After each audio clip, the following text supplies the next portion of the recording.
Hi everyone, I'd like to do a shout out to our sponsor, Bako Diagnostics. Early detection is the single most important factor in improving patient outcomes. The Bako Diagnostics team recognizes how impactful a podiatric physician can be and remains committed to supporting you in your role as the first line of defense in diagnosing conditions of the lower extremity. Thanks to the unwavering support of their clients, Bako Diagnostics has been able to give back to the podiatric community for 16 years by providing podiatric educational resources and advocating for the position. Bako Diagnostics, helping podiatric physicians keep America on its feet.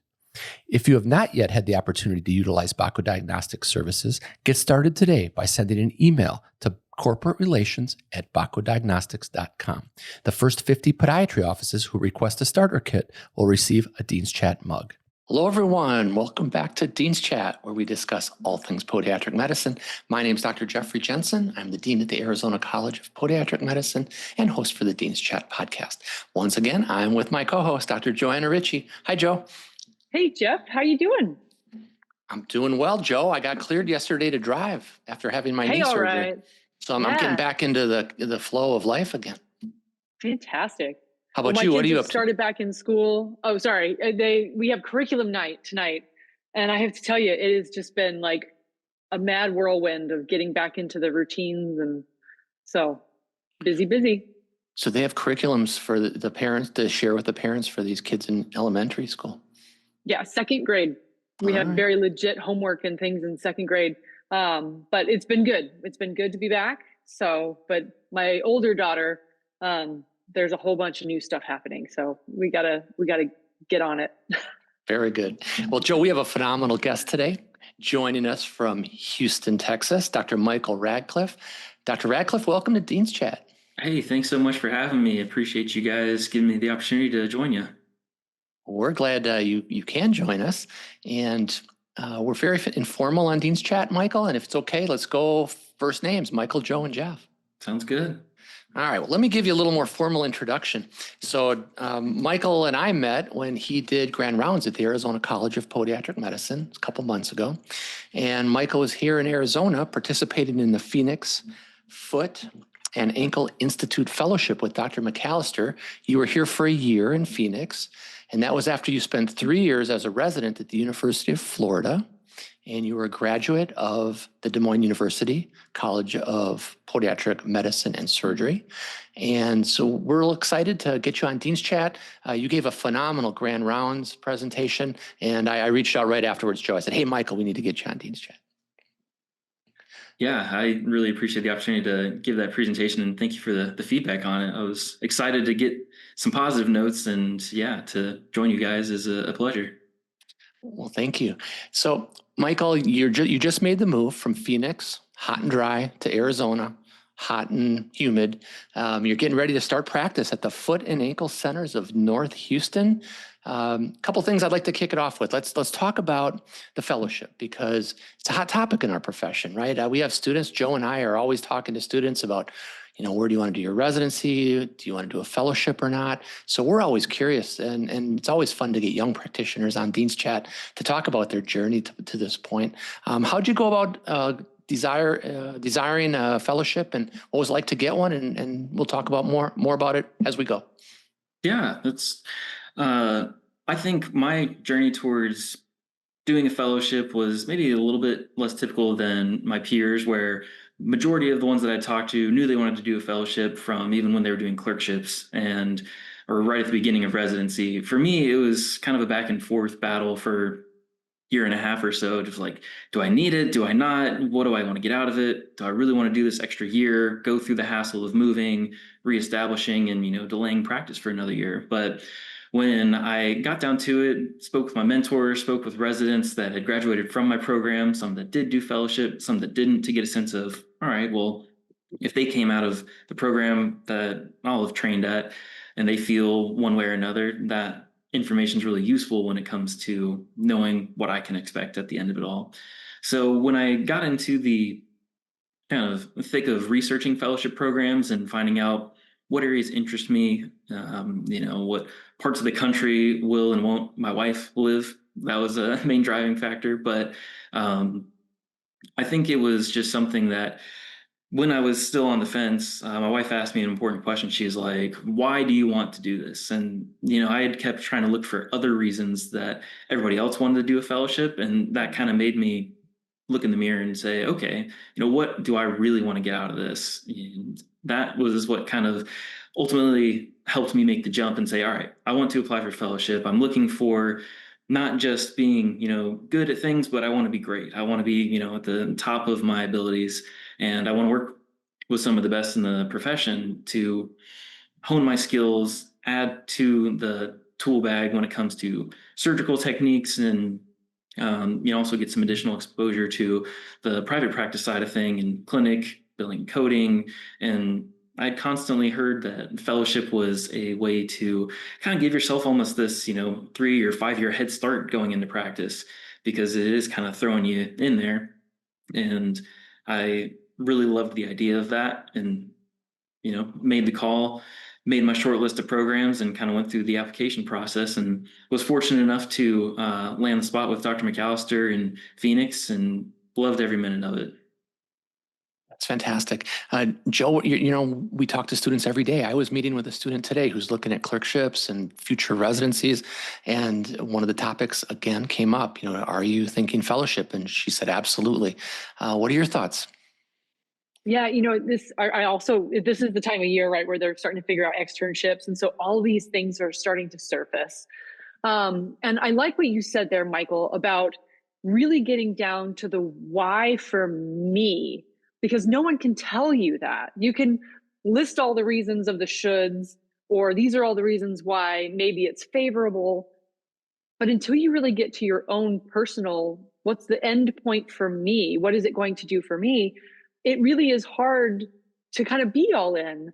And a year is a long time, but it's also a really short time. And I'm curious your experience with that, because when you go into it with this mindset of, all right, this is the real experience, or the key things that I want to get out of this, you go in with clarity about what's happening in that year, where you can really focus on those particular things. Where if you go into it, I think without that clarity, it would be easy for it. You're halfway, maybe 3/4 of the way through, and all of a sudden you're like, oh, I should have paid more attention to how I wanted to ask questions or what to focus on. I'm curious how it felt for you in that year. Did it feel like it went by really quickly? Absolutely. Yeah, it flew by. I would say occasionally it felt long when I would talk to some of my friends that had just gone straight into practice, and you hear about them getting up and running, and you're like, man, I still have 10 months here early on. But after the first few, once I got settled in, got into a routine, and kind of got past the information overload phase, it felt like a standard week to week thing that really flew by. Because adding on top of it too, doing research things or extracurricular type stuff, or when you get into the job hunt or going to some courses, it's just, every week there's something or other going on. And yeah, looking back at it, couldn't believe the last month in particular.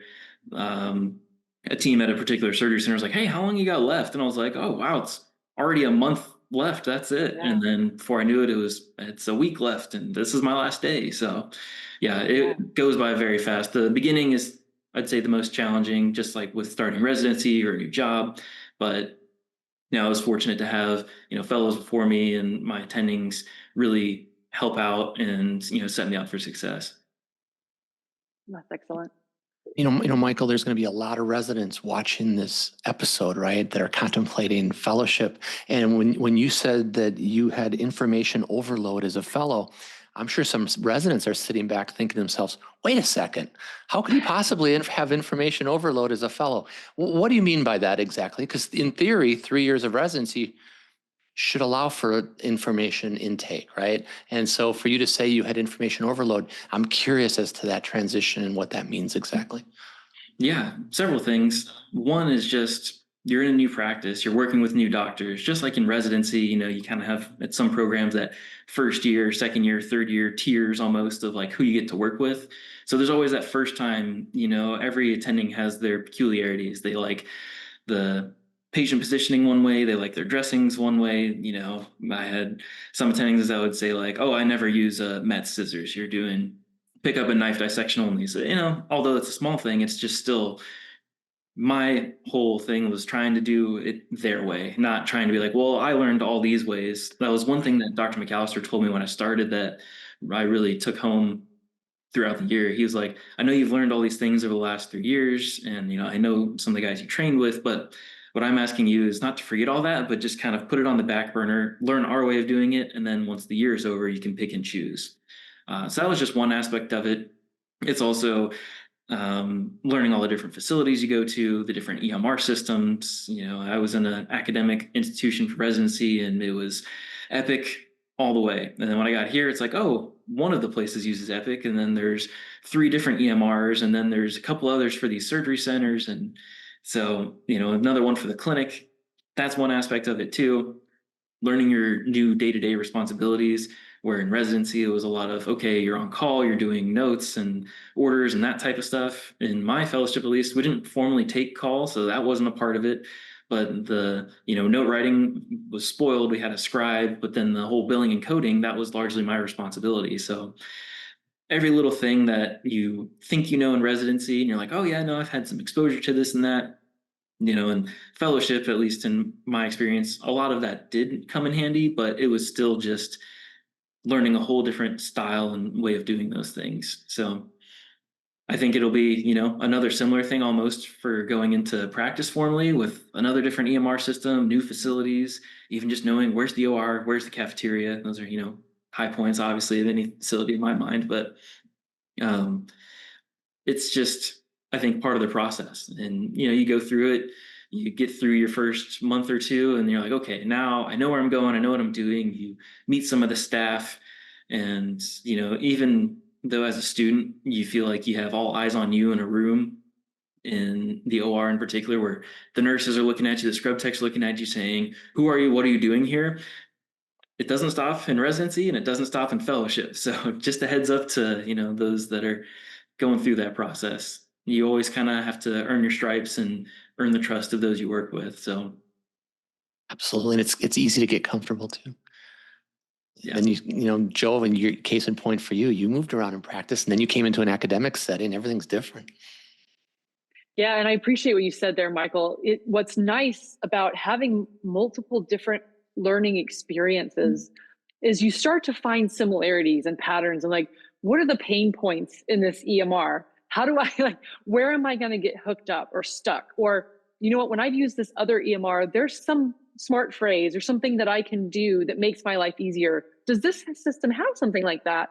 And those are really valuable, because if you don't know what to ask, then sometimes you're just bogged down in the, things can be very cumbersome or clunky when you're trying to learn a new system. And half the battle is just figuring out where the shortcuts and pain points are in these different systems and how to navigate that. And so when you've had a few different opportunities to experience that, they're all different enough that it's obnoxious, but they're also similar enough that you can kind of figure out, okay, I know there's another way perhaps that I could find this information. So when you're on the phone with IT, or maybe I'll speak for myself now, when I'm on the phone with IT, hey, I'm trying to find my x-rays. I know that I can see the report here, but where can I go to actually look at them myself? Knowing how to navigate an EMR in general is really valuable, because again, you're very young in your career. You may choose to move somewhere else at some point. Maybe you don't. Maybe a new hospital comes in, or new administration, and they change things up, and now you have to relearn things. It's just part of what we do, that having that experience makes that change less frightening. Maybe frightening is not the right word. What am I looking for? Anxious? I don't know. Less stressful. That's probably the right word. Less stressful. Yeah, I think it also just comes down to efficiency. And that was a major emphasis point of fellowship is, okay, here's your skill set. Let's hone that, but also learn how to make you more efficient in clinic, in the OR, and EMR stuff is what can really drag you down. If you don't know what you're doing with it, or you can't find those high yield points, yes, you don't know how to make templates or order sets, it's just, you realize how much time that eats up. And when you're trying to leave after a long day, and it's already 5 p.m. and then takes you another hour just to get all those things done, and you come home grumpy, it's just like, okay, you got to learn to find those ways to optimize your day-to-day stuff. And I think an EMR is a great place to start. Definitely. Sure. When your wife made the decision to do a fellowship, How many different fellowships did you apply to? And what did it look like between you and your colleagues, the same graduating classes? Did you apply to 30 fellowships or 5 fellowships? Or what does that look like for current residents? Yeah, I'd say, pretty selective at the beginning of the process. I kind of stuck strictly to the ACFAS fellowships. I don't think there's anything wrong with any of the CPME ones. It was just kind of what I had discussed with my mentors, and that was the path I took, which for me, again, just simplified it. And I said, okay, I'm going to listen to them and move on. Out of the, I think, 60 to 65 programs, with my wife's guidance, we kind of looked regionally, and she's like, okay, I'm not moving like to the West Coast. And so I said, okay, easy. And so, cross off all those off the list. And then after we kind of had our regional stuff sorted, I'd said, okay, here's the type of program I'm looking for. And it wasn't just a research one. It wasn't, one where there was going to be a lot of inpatient flaps and that type of thing. It was more of the elective reconstructive side. And so then further narrowed that down. When I kind of did my due diligence and looked into different programs and talked to some of my attendings in residency, and they said, oh, look at this guy. This person might not be a good personality fit for you, outside of the program itself. That was one thing that Dr. Rukas had kind of guided me on. He's like, I know you and I know how you are. This person may not really, be the best for you for the year. And so I took a lot of that advice to heart. As I narrowed it down, I think I got my list to around 10 to 15. Then when I went to the ACFAS that year, I tried to make it a point at the fellowship breakfast to stop by all those, trying to reach out to some of those programs, talk to the current fellows, get their direct insight. To me, I think that's the most valuable thing that residents looking into fellowship can do, is try to talk to the fellows. In my experience, all of them are very honest about their fellowship year, the things they've liked, the things they don't like, sometimes for better or for worse. Some that aren't very happy or just feel like they're, the underpaid associate. That's, something that is great to know ahead of time, instead of being the one that feels kind of bogged down with all that. Also just getting a sense of what the day-to-day is like, how the attendings work, what are your responsibilities, what the quality of life is like, and all that good stuff. Once I went to the fellowship breakfast, then I further narrowed my list down. I only ended up applying to 6 fellowships. So outside of those, they were all kind of in the OFA umbrella of programs, with a couple others, including Dr. Ng's program in Denver and Dr. Wiles in Chicago. And went through the interview process, which that's a whole, I'm assuming another topic of discussion that we might get into some more. But got the opportunity with Dr. McAllister, and I was of the mindset that if I got an offer from any of those programs, I'd be willing to take it. I know with residency, and listening to a couple of previous podcasts of yours, you talk about the match process and say, well, I'm sure you experience a lot too as dean of a school, where you get students that end up matching somewhere that they're maybe not the most excited about. And it's like, well, did you rank them? If you rank them, you kind of have to be okay to go there.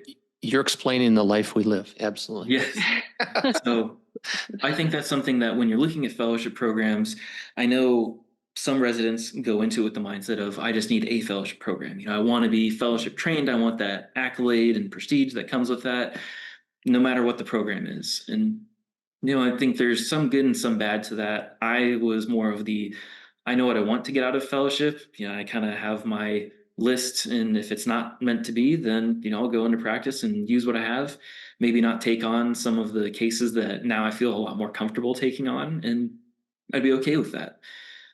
So I think having that sense of what do you want, what programs are going to provide that to you, and what programs are going to be the right fit.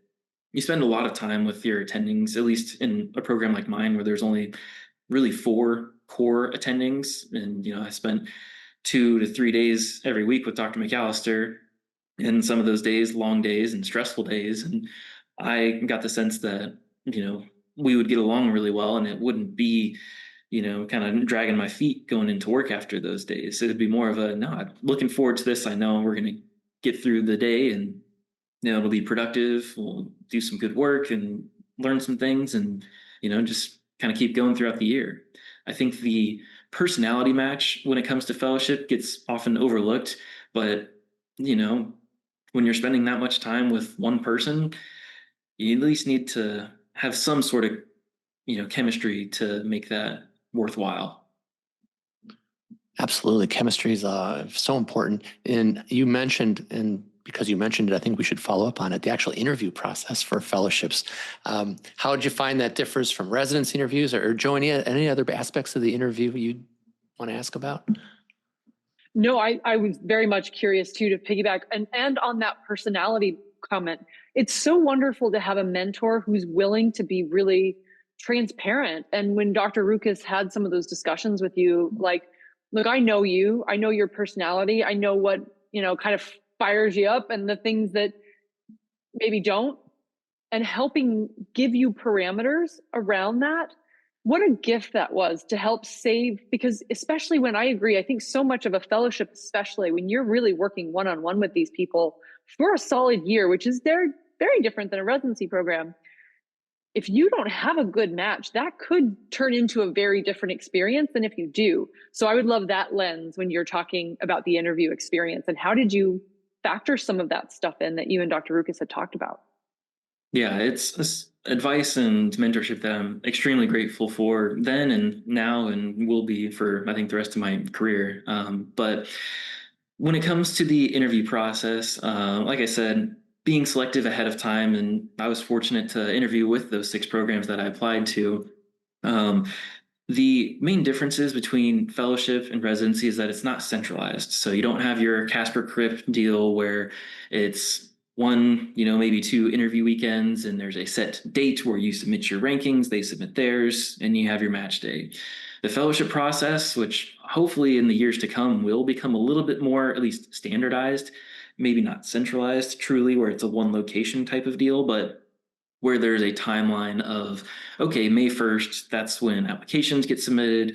May 30th is when offers get sent out, type of thing.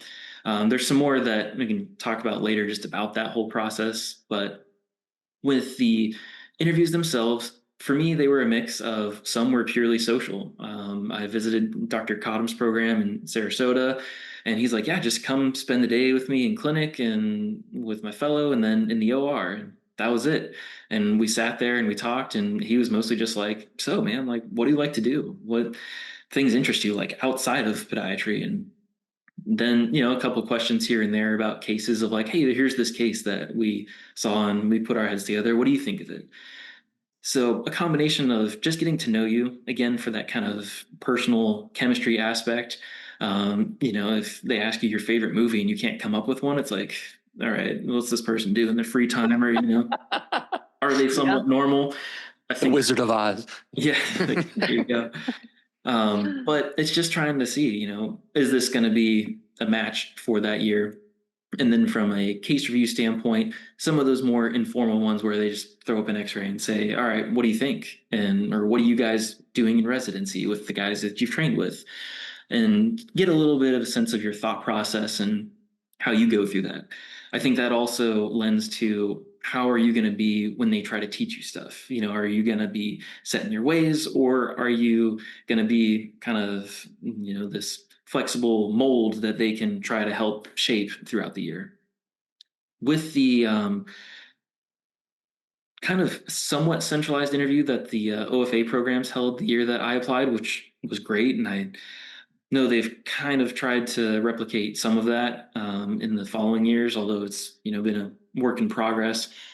That's something that I think would be really helpful just for a lot of programs to try to do, but obviously logistics are going to be, I'm sure, impossible with that.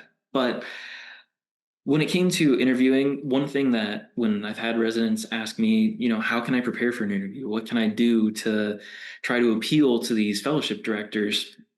I think some of the biggest take-home points I can say is, one, be yourself.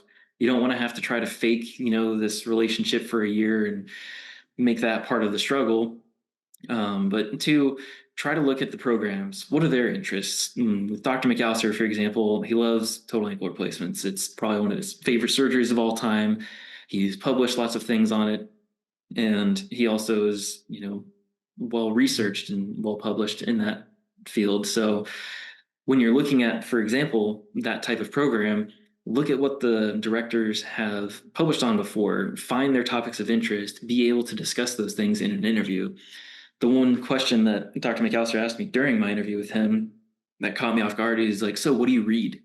And as much as I would like to say that I read, a journal every week or articles every day, it's been a, habit that I've just struggled to form. I've never been a great reader. It's, just something throughout life I've always wanted to get there. But, in that moment, I kind of panicked and be like, oh no, that's it. Like, I can't quote 5 articles off the top of my head. But I kind of found a way to spin that to say, well, I listen to podcasts, I listen to the ACFAS, I listen to FAI and a few different other ones. And that's how I like to try to consume information, where I'm still getting exposure to these new ideas and stay up to date with the latest and greatest out there. And so I think that was one way to kind of almost save that. But I would tell the residents that maybe do struggle like I do to get a consistent reading habit, look into podcasts, especially if you have a 30-minute commute, on a daily basis. It's an easy way to tack some of those in there and really kind of build that wealth of knowledge and just get your brain to think in different ways. There's great attendings that feature in a lot of those, and they're from all over the place. So you get differences of opinions and different thought processes. Then you can kind of think, okay, well, how can I apply some of this? Or, now I have this case upcoming with my attending, maybe I'll ask them their preference on this thing I hadn't thought about before. Just showing that you're willing to put in the work, that you have an interest to learn their ways of doing things, but you're also going to bring something to the table and not come in with no basis of knowledge. I think that's what a lot of fellowship directors want to see. Research heavy ones, and if you have opportunities to get involved in any sort of research, whether it's a poster or a manuscript or even a side project, all those things just kind of help build up your CV. And they're the things that you can't really do last minute. It's impossible to just say, oh, well, I'm applying to fellowships in 2 months, let me try to crank out 5 research projects. It's just one of those things you have to slowly build up. Joe, it reminds me of that old adage, great students and future practitioners are like a freight train. You can see them coming from a long ways away. I don't think I've heard that one. But I mean, I'm sitting here with your CV, Michael, and between your presentations, your awards, your honors, your professional development, your research, kudos to you. I mean, you've been preparing for what this journey, literally, you're about to embark on in a month in private practice. Congratulations. Thank you. Really appreciate it. It's, again, just thanks to the mentors I've had all along the way that have really kind of steered me to say, hey, here's this opportunity. And hearing what they say when they talk about some of the kind of young up and comers, that are in practice, a lot of them say you have to kind of be a yes man early on. And even though it's like, oh, I don't really know how to do research. And I think Dr. Rukas could comment on some of the projects that he tried to really spearhead when he was at UofF, that a lot of the residents just kind of got nervous, myself included, of like, oh, I don't have a finished project, I don't want to bring it to him and disappoint him. But when I finally got my act together and realized, okay, even if it's a half project, I need to send him something to let him know that I am working on it. And then he can't help if he doesn't know what's going on. And I think that applies to any attendings that are helping residents, students, fellows with research, is that if you don't talk to them about it, even if you're disappointed in your progress, you can't know which direction to take it. Or sometimes I would find myself getting stuck in these, kind of run around circles of wanting to change something, changing it back, and then kind of doubting it and, just feeling stuck and not making progress. So if I can give advice to any of those with, a research interest or wanting to get into that, it's just, you kind of got to take a leap and, go for it. Absolutely. Joe, your thoughts? Yeah, so I would love to piggyback some questions on that if we can kind of shift a little bit into some of the research stuff. But before we do that, maybe we hear a quick word from our sponsors, Jeff? Absolutely. Our sponsor is Bako Diagnostics. We all know that early detection is the most important determination in improving patient outcomes. Bako Diagnostics remains committed to supporting you in your role as the first line of defense in diagnosing lower extremity pathologies.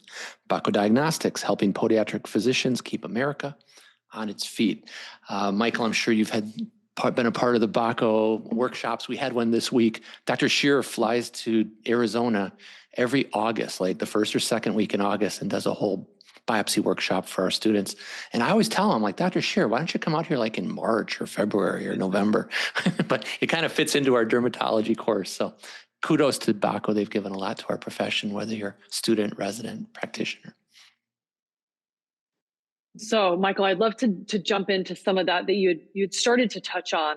Another thing that I find is sometimes the getting started part with research. So you were talking about as a author of a research project, it can get a little suffocating when you kind of get stuck.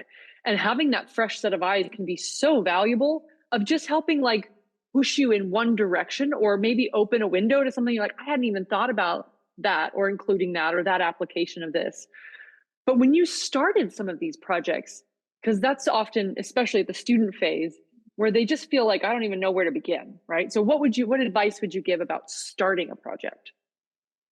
I think it depends a little bit kind of where you are as a student, as a resident, or as a fellow, just because you maybe have different levels of opportunities and you kind of tighter knit circles as you progress through each of those phases. As a student, it was something that I really didn't do a lot of. It was only because I was part of the student chapter of the ACFAS club at our school that I kind of got roped into one. And I had some classmates that were, really, I don't know, excited about the prospect of research, or they had done some in their undergraduate. And so they sought out those opportunities by talking to our biomechanics professor and saying, hey, we have this lab, what can we do here? I think trying to find first a topic that you're interested in. If you're not interested, I think it'll just turn into this, absolute headache that you don't want to do it. And you're dedicating time outside of studying and, tests and extracurriculars and all that type of stuff, that if you're not enthusiastic about it, it's going to be hard to get a well-polished product that you're happy with at the end of all of it. So I'd say first, find something that's interested or that maybe you don't understand that well, but you want to learn more about. I think there's no better way to learn about things other than, doing hours and hours worth of lit reviews and just forcing yourself to read articles in a sense. But as a student, if you find that topic, start talking to your professors. Say, hey, Dr. So-and-so, you gave this lecture on this topic that I'm interested in.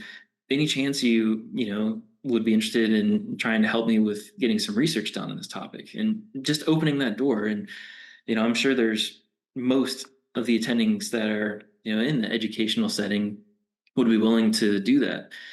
I'd say there's definitely a spectrum of attendings that'll either be hands-off and say, oh yeah, like I'll put my name on it, so I can help you out and I'll edit it and review it, and you can just kind of do it all, versus the ones that will say, no, let's actually, if you're doing a systematic review and it's just doing a lot of review articles and I'll help you with the data, that's one thing. But if you're really trying to get a research project where you have your question, hypothesis, experiment, and results and conclusion and all that, you have to do that right to produce a quality article. I think going on as you get into residency, depending on the size of your residency, mine was a smaller core of, kind of 5 attendings. It was easy just to talk to any of them about that. And we would have academic meetings where it's just, okay, who has research ideas? What are they? Or here's, some topics that I have an idea, who's interested in that, and what can we kind of spin off of that? And it kind of became this Montessori school of throw anything out there, as Dr. Reeks would always say, eat glue, throw paint on the walls. It doesn't matter if it's a good idea or a bad idea. It just needs to be an idea that you can then shape and mold. With Dr. McAllister in fellowship, he would just kind of text me randomly like, hey, here's this idea, or I read this thing, I think we could totally do something with that. And it was much more spontaneous of just like, his brain's always working, and he's such a, smart guy that I can only imagine, how many ideas he's got at a time. But, just even before clinic or something, he'd be sitting there, he's like, hey, let's talk research stuff real quick. And we would just start writing some boards ideas on the whiteboard. Mm-hmm. And then we kind of say, okay, well, here's this general topic. What can we do with that that's more specific or hasn't been done? And as we start to go down the rabbit holes, then it becomes, okay, well, this seems like an interesting topic. Let's see what's out there, what hasn't been done, or what can we improve on, as you kind of go through those different phrases or different phases with, being a student and really needing a lot of hand holding and guidance versus being a resident where it's like, okay, I'm going to give you a little more responsibility. And then in fellowship where it's like, all right, you're doing a lot more of this stuff, having had some experience. And, if you need help, I'm here to help with that. But don't be afraid to ask for help with it. I think it's, again, just the project gets forgotten about and just kind of fizzles away and disappears if you don't stay on top of it.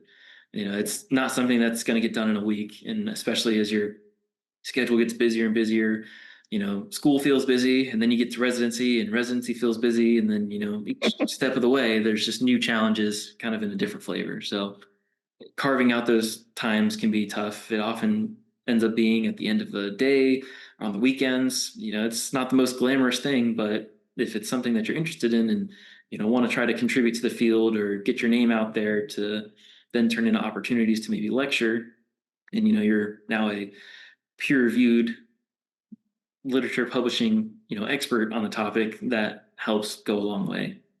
Yeah. Michael, you're very humble. Yeah, thank you. You're very humble because, you're talking about the challenges and the motivations, but during your residency, you had 7 different papers and publications, and now 4 from your fellowship opportunity. So certainly you don't just talk the talk, you walk the walk. So that's awesome. Appreciate it. Yeah, again, it was just one of those things that saying yes to those opportunities when they came up, even though I was like, especially intern year, I'm like, man, I'm busy. I don't really feel like I have time for this, but you find the time, just like with anything. And I think it's one of the constant challenges just in this profession, but you adapt and it ends up reaping the rewards down the line. Absolutely. And I think you touched on something too there that I think is also really valuable, that the more you start to do these, and that this can translate to anything, the more you start to make time for it and include it as part of your workflow, life, whatever you want to call it, then it starts to get a little bit easier because you've done it before. So that learning curve and all the effort that goes in for the output, you've done that. So now you can replicate it. Hey, this worked really well, or what, this did not work really well. I don't want to do that again. And you can start to, again, it's not that your point of it's not going to be done in a week. That's, I think, so important because it feels sometimes like, oh, but I should be making progress. I should be moving. But good research takes time to develop and to do it properly. And so having the patience to do that, but then knowing that it is an investment of your time to help you get better, that if this is something you really want to include, the best thing you can do is invest that time now so that, again, at whatever phase of your career you're in, those experiences get a little bit easier to navigate. So I appreciated how you phrased that, and I just wanted to kind of reflect it back. Absolutely. And a lot to be said about processes and things getting easier with time. Yeah. So Michael, time flies. You were here in Phoenix for a year, and then how'd you set up a situation in Houston to your liking? What were you looking for? What did that process look like? Yeah, job hunt stuff is a hot topic with all fellows, and it comes up every fellows course and in between. For me, I honestly am probably not the best example of it because I felt like I kind of was late to the game in a sense. I wish I had started earlier. I would just preface all of the things I'm about to say by you can never start too early with the job hunt. Whether you're still in residency and trying to set something up post-fellowship even, it's just the more you put yourself out there, the more opportunities you may hear about. But for me, as I was going through the year, I knew that Houston was my end destination. My family's here, wife's family's here. I made my wife move around with me from Iowa to Florida to Arizona, and she was like, I was ready to go home a year ago. I'm definitely ready to go now. And I was like, yeah, me too. So that, I think, is one thing that plays into it. I had been counseled on not being so geographically landlocked throughout all of my residency and even fellowship of like, hey, are you sure you're only going to look there? Because one, you lose any sort of leverage power because you kind of have to take a job in that area, and that might end up working against you. But if that's what's important to you and you know that ahead of time, I think it's good to at least kind of set your expectations, say, okay, this is the area that I want to go in, whether it's a city like for me, or a state, or a region. You can expand that. Some people have, the freedom to go wherever, and they're open to going wherever. And I think that can lead to some really great opportunities. When you start going through that process, I think it can be a little bit scary, because you're just hoping that you hear about some word of mouth opportunity from one of your attendings that knows a guy that knows a guy that's hiring, or there's a hospital position that is going to be opening up soon in an area that you're interested in. A lot of websites can be helpful, like ZocDoc and Doc Cafe, and the podiatry management journal sends out job listings in weekly newsletters. So there's places to look everywhere. I would say those are tough at times, just because either those jobs have been there and are already taken, or they've been there for so long that there's probably a reason why they're not getting filled yet. I think the best opportunities that I heard of friends getting were those word of mouth referrals, or them just kind of doing cold calling, whether it's sending emails to a practice manager, to say either an orthopedic group, a podiatry group, multi-specialty group, just saying, hey, here's who I am, here's what I do, and here's what I'm interested in doing, for you guys. One of my chiefs gave us a great lecture in residency about how he approached it. And he just said, yep, I made a spreadsheet of all the practices in the region that I was looking.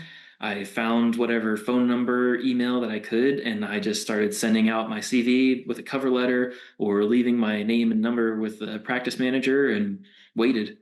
And he probably started at the beginning of his chief year. And he's like, oh, I didn't hear anything from places for 3 or 4 months. And that can be part of that whole timing aspect. Is just, people may not be hiring now, but they'll see your stuff and at least, put it in the file cabinet for when they do end up looking for a new practitioner. He ended up finding a great job, and it was just, a practice that he had reached out to 4 months prior that said, hey, we are hiring, would love to talk to you. And it just kind of started from there. In my approach, I used some of those websites. I tried talking to some people. I think a mistake that I made, that looking back I would do differently, is I pursued kind of one opportunity at a time.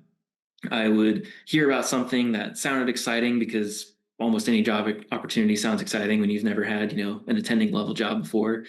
And I would kind of put all my eggs in that basket as I was learning more about it, talking to people, and trying to turn it into an offer. I think that really ate up a lot of time, because either, just slow exchanges via email, or trying to set up a phone call with any sort of practice manager or doctor within the practice or owner, just can take time. Additionally, when you're kind of researching some things and you send an email that goes unresponded to for a month, all of a sudden that's a lot of time gone when you're only in a fellowship position for a year. So I wish I had taken more of kind of the shotgun approach, and really just done that mass email or call or whatever.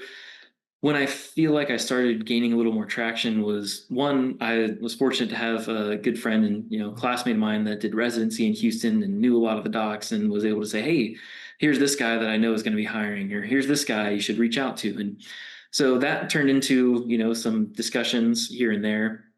What another useful source for me was talking to the local industry reps in Phoenix. Those, I think, are one of the best resources that residents or fellows can utilize, just because they may not know people there, but they can connect you with people wherever you're looking to go. So the job opportunity that I ended up taking was one that resulted from me talking to a rep that I ran into a random evening. He's like, hey, by the way, where are you looking to go? How's job stuff going? And I said, yeah, I'm looking to get back to Houston. He's like, oh, we got people there. Like, if you want, I can send a message to our guy and just ask him, what he knows. And I said, yeah, absolutely.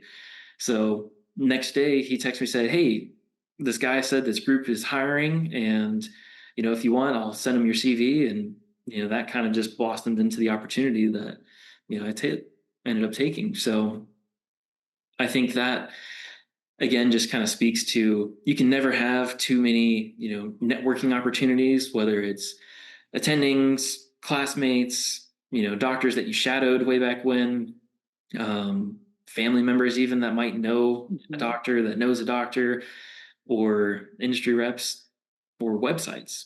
There's a lot out there, but there's also a lot of not great opportunities. And you can be picky early on, but when your residency or fellowship starts coming to an end, you've got an extremely expensive degree that's, pretty much sitting there collecting dust, and, the bills never stop. So possibly collecting interest too, which is even worse than dust. absolutely. Yeah. With student loans and everything like that, it's just something that you don't want to get caught, finishing up the training and finally being ready to go into work, but either you were too picky or were dragging your feet or whatever. Maybe an opportunity fell through. I had a couple classmates that happened to, and I can only imagine how stressful that gets as well. But as soon as you can get started, and you also get a sense of what is out there. With Houston in particular, when I got a contract, I got a sense of, okay, what is an average base salary that's being offered? What are the contract structures? Are there non-competes? Is there call that's required? And, you start getting into all those details, and at least being able to kind of spot, okay, what are your non-negotiables, or what are the things that are most important to you? Discussion we'd always have in residency is kind of, what do you want, what do you deserve, and what do you need? And when you kind of really spell out those different things, you start realizing, okay, well, I want a big salary. It's like, okay, well, you're going to take a lot of call then to help make up for that. It's like, well, I don't want to take call. And, there's give and take to all that type of stuff. So I think trying to prioritize and spell out those things helps, soon to be young practitioners find the right opportunity for them. Michael, how many of your peers took private practice positions versus employment with a hospital versus orthopedic groups or multi-specialty groups? Can you split those up a little bit? That's a good question. I don't know if I can give a perfect answer. I would say, just trying to think off the top of my head, seems like more went into the private practice realm. I'd say, probably 50 to 60% would be my guess that went into private practice. And then, maybe a quarter go into hospital jobs, and the remaining either a multi-specialty or an orthopedic group or something along those lines. But I had a fair amount of good classmates of mine that went on to do fellowship as well. So in my residency, out of the three of us, I did fellowship. One actually stayed on at UofF as an attending, and the other was looking into fellowship opportunities, but ended up staying, kind of close to home to go into practice. So it was a mix. The years before me were, kind of a mixture. When you go back 5 years, you probably split it down the middle when it comes to who did fellowship and who went into a job. And I'd say out of those, from my program, most went into private practice, with a few going into hospital positions or academic type of setups. Joe, at the risk of hogging the interview, I have another question. Is there a geographical location in the country, Michael, that you're hearing is more prone to offering private practice opportunities? Is that even a fair question? Is it more random than that? I don't know, to be honest. Being so, specific to Houston for me, I think I didn't really explore as much of that and get a sense of what jobs are out there, from emails that I get in my inbox saying, hey, here's this new opportunity somewhere, because LinkedIn just starts spamming you with everything once you let them know you're open to work. I would say it seemed like a pretty even mix as far as hospital or VA positions versus private practice opportunities or orthopedic job opportunities. But yeah, I don't know if there's a certain area. It seems like in Phoenix, for example, it's a very private practice heavy town. So, as I started looking at Houston, I got the sense that Houston's also a very private practice heavy town as well. One of the factors that I started running into, and would be one more thing I'll add on to the whole job hunt thing, is with private equity really becoming very prevalent in our field, that's something that, to me, I did not get excited about that, because I had only really heard negative things, in the long term. Early on, when a group comes in and takes over, it's all kind of daisies and roses. They're not changing a whole lot, but they're behind the scenes looking at the books, figuring out ways that they can either cost cut or start to kind of squeeze money out of the practice. That's their whole deal. It's business. I nothing against them, because that's just kind of the way it is. But it was something that, when I had kind of narrowed down my job opportunities to the final 2 or 3, a couple of them were private equity backed, and one of them was with a doc that was really my earliest mentor in podiatry, and he's a great guy. And I'd always kind of thought, maybe I'd come back home and join his practice, but he had sold to private equity maybe a year and a half or 2 ago, and he had nothing but positive things to say. And that got me really excited about it. When I really started to, kind of say, okay, let me get over kind of the high of that conversation and all the excitement, and just kind of come back down to earth and look at the facts. It was something that the contract, you'll get this exposure going through the job hunt when you see these preliminary contracts, the just amount of legal jargon that's used in these, and how strict a lot of those things are, where we control your schedule, we control, all the fees, we control these reimbursements that you get. A lot of times you have to end up buying DME from the practice, and then you're in charge of reimbursements. So if that doesn't get paid, all of a sudden you're the one kind of holding the bag. If they say, oh, you have to take call, if you sign that contract, there's no, trying to negotiate out of it. Non-competes were very aggressive. And I also just had to realize that my, mentor is well into his career, and his terms are probably a lot different than the terms that I would be signing on to as a first-time associate with, no track record. And with them kind of approaching that 2-year mark, that's the timeline I've consistently heard is when private equity really starts to change a lot of things. When it comes to either scheduling or saying, hey, we need you to see 40 patients a day instead of 20, because, your productivity is not quite as high, or we're actually going to have you start taking call. It's just, you're kind of powerless in that sense. And that was something that, just the more and more I thought about it, although they went to a productivity model after year 1, which was appealing to me, because it's kind of, if you put in the work, you get the rewards. Their bonus structure was such that it just didn't really seem like the juice would be worth the squeeze. You're going to grind out to make them $200,000 extra and maybe see 20,000 of it. And it's just something that doesn't sit right in my mind when that there's just, some investor in New York or wherever, taking the paycheck. Well, I got a ledger going here for private equity, and I'm waiting to put a check in the box that says pro. It's all gone. But there are benefits to it, certainly, as well. I didn't mean to be, totally anti-private equity, just in my personal preferences. They can invest a lot of capital in a practice. They can buy all the fancy equipment. They can standardize things. They can, outsource billing. They've got deep pockets, so they can advertise. They can market for you. And, there are a lot of pros to it. Don't get me wrong. But just from what I was looking for, those are some of the things that just didn't quite sit right for me. That's fair. That's fair. Joe? And actually, I would love to apply your framework that I love. And I've always done with students, like the wants versus needs. The deserves part, though, I think is a really interesting way to phrase the middle section. And again, not to trash on private equity, but you brought up the exact place where I think the biggest conflict of interest lies. The end game for private equity is to make money. And not that we don't want to make money, but my end game is to deliver high quality, excellent patient care. And those two things aren't always aligned, right? And so at the end of the day, who's going to win that discussion in a private practice? It's me, it's my say, it's how I choose to run my practice.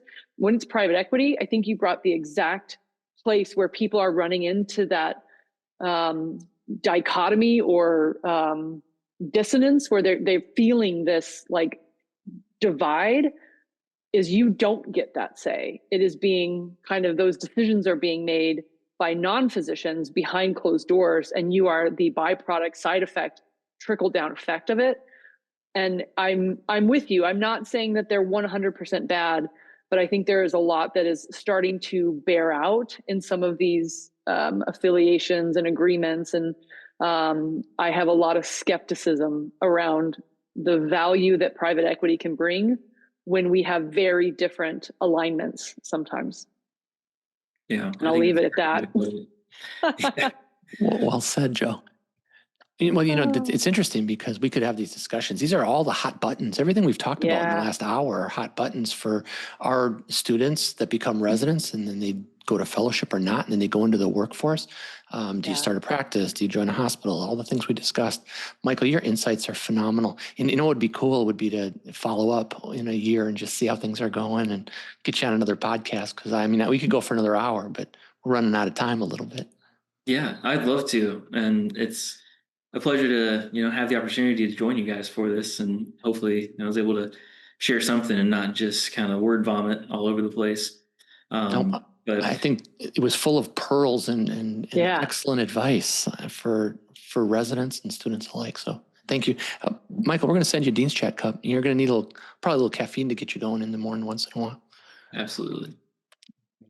Any last words, Joe? No, thank you so much, Michael, for your time and all of that transparency and wisdom that you've shared with the audience. I know that there are residents and early practitioners and even seasoned people will find so much value in some of the statements and things that we've talked about. So thank you so much for taking the time to come and chat with us. Absolutely. Yeah, I love this aspect of, trying to help mentor the students, residents, fellows, and hopefully, young attendings as I get along into practice a little bit. It's something that I've always wanted to get into the educational side, long term, and try to help people learn from my mistakes. I'm not one to try to, cover all those up and, be the greatest there ever was. It's more just trying to say, oh, this is where I kind of messed up. I wish I hadn't done that, but, it works out. A lot of things work out in the end. You realize the little bumps in the road that can seem catastrophic at the time will, smoothen out further down. Michael, I have a question for you. That's how you become great. That's exactly right. Michael, is there a residency program local to where you're practicing that you can participate in the educational process? There will be one that I think out of the 4 or 5 hospitals that I'll be kind of taking call or rotating around, there's a residency program associated with at least 2 of them. So I'll have an opportunity to it. It might be a little earlier than what I was hoping, just because I've always heard, you need to kind of make your own mistakes before you let other people make mistakes, on your patients, and trying to just finally find my own style and all that. But, if I get that opportunity, I'm going to try to make the most of it. Oh gosh, they're very fortunate to have you move into Houston. So that's fabulous.